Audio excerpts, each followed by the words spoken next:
최근 중국에서 네이버 접속이 차단됐다는 소식이 들린 바 있는데요. 콘텐츠 전 분야의 한한령이 종식될 것이라는 전망에 변화가 생길지도 모른다는 우려가 나옵니다. 관련 내용 서정근 기자와 이야기 나눠보겠습니다. 안녕하세요. 예, 네이버가 중국에서 접속을 차단당했다는 소식이 나오기 하루 전날에 이 한한령은 없다고 리포트로 보도하신 적 있으시죠? 예, 기억하고 있고요. 네. 사실 얼마나 많은 사람들이 그 리포트를 봤겠습니까만 하필이면 리포트 내자마자 저런 소식이 나오나고 저 혼자 좀 민망했던 기억은 납니다. 예, 그 내용이 한중 정부 간의 갈등에도 게임 부문에서 한한령을 발동할 우려가 크게 없을 것이다 이런 내용이었죠. 예, 한한령 발동은 한국 게임 견제뿐 아니라 이 중국 자국 게임 산업과 IT, 빅테크에 대한 시진핑 정부의 태도 변화와 연관된 것으로 판단했었습니다. 게임으로 안정하면 우선 한국 게임의 중국 서비스 허가가 한동안 안 나왔었죠. 중국 내 게임 규제가 강화되면서 한동안 중국 내산이든 외산이든 신규 서비스 허가가 아예 안 나왔었습니다. 그러다 이제 규제가 풀리면서 중국 중소 게임사들 게임이 먼저, 그다음에 텐센트 같은 대형 게임사 게임이 그 다음으로 풀리고, 그 다음으로 이제 외산 게임도 서비스 허가가 나기 시작했죠. 그런데도 한국 게임만 서비스 출시 허가를 받지 못하다 지난해 컴투스의 서머너즈 워가 허가를 받으면서 이 4년 만에 장벽이 무너졌던 거죠. 이 IT나 빅테크에 대한 시진핑 정부의 태도 변화를 언급해 주셨는데요. 그 부분을 조금 더 자세히 설명 부탁드려도 될까요? 예. 한국에서 함께 게임이 유해하다면서 셧다운제가 도입됐었고, 게임을 술, 담배, 마약과 같은 중독 물질과 동렬의 규제 대상으로 적용하자는 그런 논의도 있었죠. 예, 중국에서도 그것과 비슷한 맥락의 논의가 있었다고 보시면 됩니다. 청소년들 게임 접속 시간을 제한하고 게임 접속할 때 연령대를 확인해야 되니까 안면인식 시스템 인증 도입을 강제했고요. 그런데 이런 것들을 영세한 게임사들이 다 할 수는 없으니까 텐센트나 네디즈 같은 대형 업체들이 우선 시범 케이스로 규제 적용 대상이 됐습니다. 텐센트의 경우 게임뿐 아니라 사업 전반이 규제 대상이 됐습니다. 알리바바도 마찬가지고요. 쉽게 생각하면 카카오가 국내에서 입법부와 행정부, 시민단체로부터 받았던 압박과 질타를 중국에서 텐센트나 알리바바가 똑같이 받았다고 보시면 됩니다. 네, 그러니까 이 한한령이 해제 수순을 밟고 있고 중국 빅테크 기업에 대한 족쇄도 풀려가고 있다는 말씀이신 거죠? 예, 한한령은 정치적 목적도 있지만 중국보다 우수했던 한국 게임들의 발목을 잡아서 자국 시장을 보호하겠다는 그런 목적이 더 컸었습니다, 사실. 그런데 이제 중국 시장에서 중국 게임의 역량이 더 커지다 보니까 굳이 한국 게임의 발목을 그렇게 불공정 무역이라면서 욕을 먹으면서 잡아둘 필요가 없어진 거죠. 예. 이제 3년여가량 텐센트, 알리바바, 네디즈를 옥죄어 왔는데 지난해를 기점으로 이제 고비를 늦춰주고 있다는 정황이 보입니다.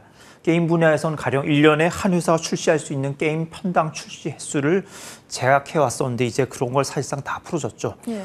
예를 들면 넷마블의 제이의 나라, 넥슨의 메이플 스토리 M, 데브시터즈의 쿠키 킹덤 등 이런 게임들이 중국의 중견 배급사들이 먼저 한국 업체들과 계약을 하고 판호까지 다 발급을 받은 다음에 텐센트가 이들 업체들과 사업 제휴 목록으로 공동 서비스 형태로 서비스를 하기로 했죠.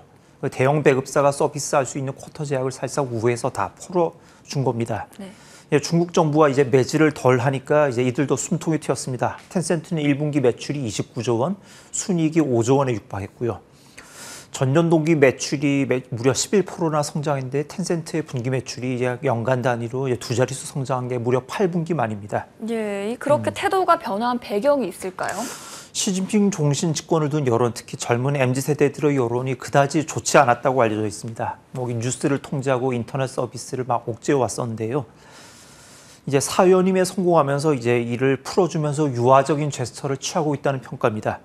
그간 중국 빅테크 기업 때리기를 할 만큼 했고 이제 자국 기업 보듬기에 나섰다고 이렇게 관측되고 있습니다. 예, 그럼에도 네이버의 접속 차단은 무게감이 없지는 않다 이런 전망이 나옵니다. 예, 한미일 동맹이 견고해졌고 이제 우크라이나 지원을 우리가 강화하고 양안 관계 변화를 불인정한다. 우리 정부 기조가 나토랑 보조를 맞추고 있는 거죠. 예. 중국 정부 입장에서 당연히 싫고 싫다는 감정을 중국 외교부 관계자 멘트로만 풀다 이제 처음으로 실력 행사에 나선 거죠. 그런데 중국 현지에서 네이버 이용하는 사람이 현지 거주하고 있는 한국인들 말고 누가 있겠습니까? 네이버가 중국에서 돈을 벌고 있는 것도 아니고 서비스 차단한다고 중국 자국 기업이나 중국 사람들이 불편할 일인 것도 아니에요. 피해가 갈 일이 없어요. 그런데 게임 한한령을 재발동하면 한국 게임을 수입해서 이미 계약금을 지불한 중국 업체들이 손해를 보게 되죠. 한국 게임 라인업을 갖추고 준비하고 있는 텐센트, 네디즈 등 중국 대형 업체들이 더 벌 수 있는 돈을 못 벌게 되니까 손해를 보는 거죠. 게다가 9월 중 이제 항저우에서 아시안 게임이 개막합니다. 이제 대화합 분위기를 연출해야 될 중국 정부가 굳이 여러 사람 피곤해하게 하고 여러 기업들을 옥죄가면서 손해를 볼 일을 만들 것 같지는 않습니다. 예, 그러니까 이 단기적으로는 한한령 리스크가 크지 않다고 보시는 거죠? 그렇습니다. 물론 앞일은 모르는 건데요. 가장 우려되는 게 대만 해협을 둔 무력 충돌인데 설마 대만과 미국이 먼저 선제 침공을 할 일은 없잖아요. 일이 난다면 중국이 대만 해협을 건너는 건데 그 자체가 쉽게 일어날 일이 없는 일이고 특히 아시안 게임이 끝나는 10월 초까지는 갈등 격화나 충돌 가능성은 거의 없다고 보고 있습니다. 양국 갈등이 첨예해진다 해도 일단 서비스한 게임을 내리라고 할 가능성은 높지 않고요. 서비스가 임박한 스마일게이트의 로스트아크, 넥슨의 블루 아카이브 정도는 무난히 현지 시장 진입이 이루어질 것 같습니다. 네. 넷마블의 제2의 나라, 7대제 등 라인업은 그보다 좀 늦은 하반기에, 데브 시스터즈의 쿠키런 킹덤은 그보다도 좀 더 늦게 중국에서 출시될 전망인데 국내 업체 입장에서 우선 아무 일이 없어야 하고 예. 만약 일이 난다면 일이 나기 전에 현지 서비스를 먼저 시작할 수 있기를 간절히 바라고 또 기도하고 있을 것 같습니다. 예, 이 게임 업계에 돌고 있는 한한령 재발 우려에 대해서 이야기 들어봤습니다. 오늘 말씀 잘 들었습니다. 네, 감사합니다.